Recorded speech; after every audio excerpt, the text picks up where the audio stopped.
Hello gardening friends, welcome to Backyard Basics. I'm John Dromgoole.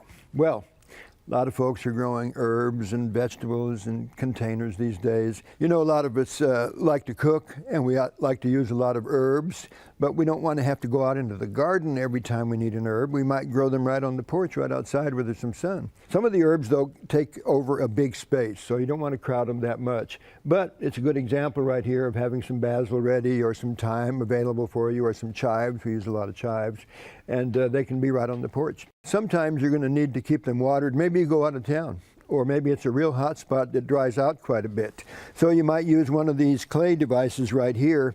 They're widely available in an assortment of different types. But what's nice about this is you can take a bottle of water and you put it in there, and then you will put the water right here, and as the plant needs it and as the soil dries out, it will go into the soil. This is very porous and it does that very nicely. So that's a good way to water. Some of the containers, though, are self-watering. You don't have to worry about it. And so another thing that will save water for you in these containers would be a nice mulch. Pine straw mulch is a very good one. I like that one a whole lot.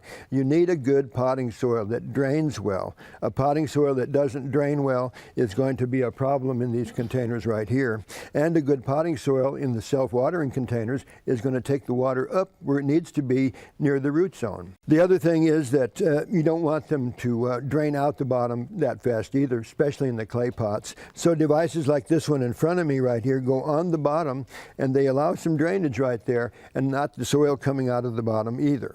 Good nutrients. A nice balanced nutrient like this one right here is going to be great in there, so that no matter what you grow, it has the nutrients as it needs them.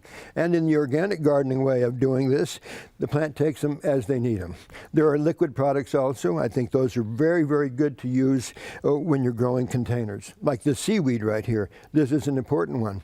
One of the best things, though, about growing tomatoes is there are dwarf ones right now. Whether you're using the seeds that are available for dwarf plants, there are many of them designed for container gardening, or the tomatoes right here in a red bag. The red bag enhances their growth.